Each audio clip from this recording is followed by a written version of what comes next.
ए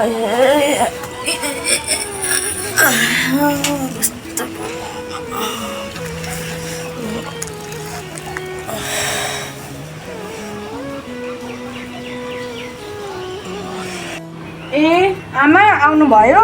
खाना पकाउनको लागि पनि केही रहेनछ। पर्तिर ठुला गरे दिदीले चामल दिनुभएको थियो अलिकति। आहा आज चामलको भात खान पाइने भयो त। ठुला गरे दिदीले कति पिठोको खोले मात्र खान्छ भनेर चामल दिएर पठाउनु भएको छ। हुन्छ आमा म पकाइहाल्छु।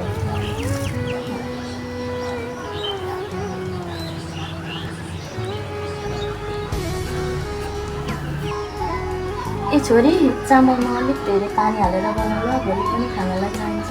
ए हुन्छ आमा। के गर्दैछ हो ठाइली दिदी? कताबाट आयो कहिले? तिमीलाई नै भेट्न आएको नि। के काम पर्यो र मलाई भेट्नु? तिम्रो घरमा छोरी छ अरे, छोरी पनि अब त्यतिकै बसेकी होली। तिम्रो छोरीले यसो मेरो घरमा गएर काम पनि सघाइदिन्थ्यो कि म उसलाई पढाइ पनि दिन्थेँ। ए पठाइदेऊ है मेरो घरमा, म अहिले लागेँ है, यति भन्न आएको। आमा भात पाको, खाना आउनु। ए हुन्छ छोरी म आइहालेँ।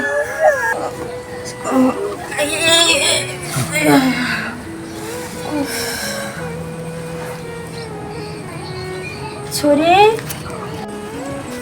आमा ए भात लिनु। ए छोरी ल्यायो? हजुर आमा।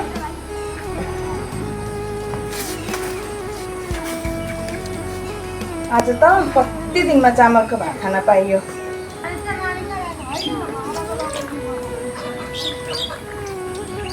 छोरी एउटा कुरा भन्नु थियो। के कुरा आमा? काहिले दिदीले पढाइदिन्छु पनि अनि यसो घरको काम पनि सघाइदिन्छु कि भनेर भन्दै थिएँ। यो के भन्नुभएको आमा तपाईँले? म तपाईँलाई छोडेर कहीँ पनि जाँदिनँ। काम पनि धेरै छैन अरे, मैले तिमीलाई पढाउन सकिनँ। म गएर अलिअलि काम सघायो भने तिमीलाई पढाइ पनि दिनुहुन्थ्यो अरे। तिमीले पढ्यो भने मैले यस्तो दुःख पाउँदैन नि छोरी। अब तपाईँले नै त्यसो भन्नुहुन्छ भने हुन्छ नि त आमा, म गएर धेरै पढेर तपाईँलाई सुखले राख्छु।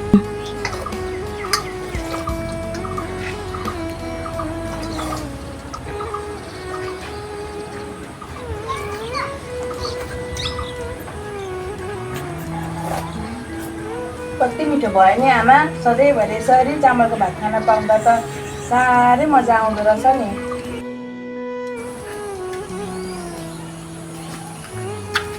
काइली दिदी, ए काइली दिदी को हो?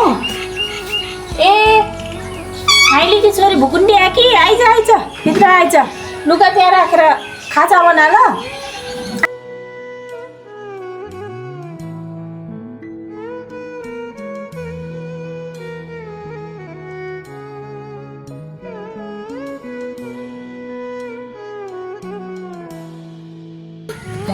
बस्दिनँ, मलाई पढाउँछु भनेर ल्याएँ।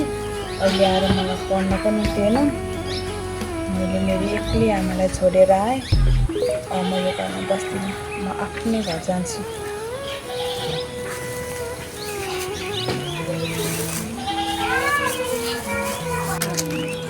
आमा पनि कहाँ जानु भएछ? भान्सामा खानेकुरा पनि केही रहेन रहेछ। म नहुँदाखेरि आमाले केही खाइनन् कि क्या हो? कता जानु भएछ?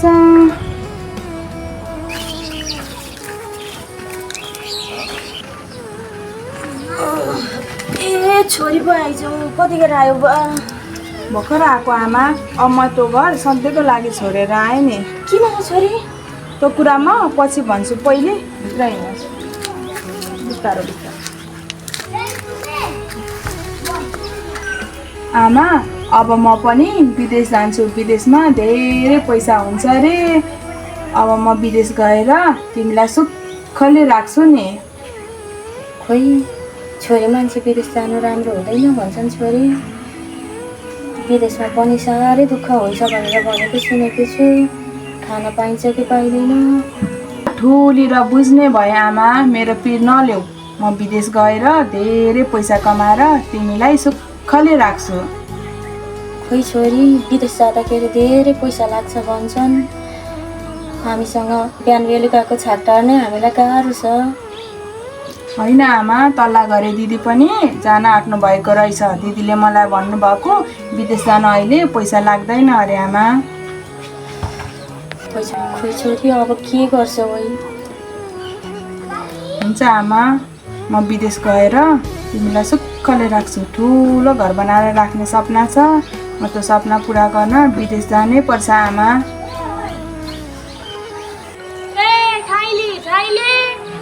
तेरो छोरी भकुण्डीको फोन आएको छ, आइज। ए हुन्छ, म आइहाले। यहाँ तेरो छोरी भकुण्डीको फोन। यहाँ बसेर फोन गर। छोरी सन्चै छौ? म सन्चै छु। तिमीलाई कस्तो छ? पिर नगर है आमा, पैसा पठाइदिएको छु। अब अर्काकोमा काम गर्न नजानु है। खाने सामानहरू धेरै ल्याएर टन्न खानु, फाटेको लुगा फेर्नु। अब पिर चिन्ता नगर है। तिम्रो छोरी पनि कमाउने भई अब बिस्तारै चुइने घरको छाना पनि फेर्नु पर्छ। ल आमा, अहिले मैले राखेँ है आमा। हुन्छ छोरी, आफ्नो ख्याल राख है।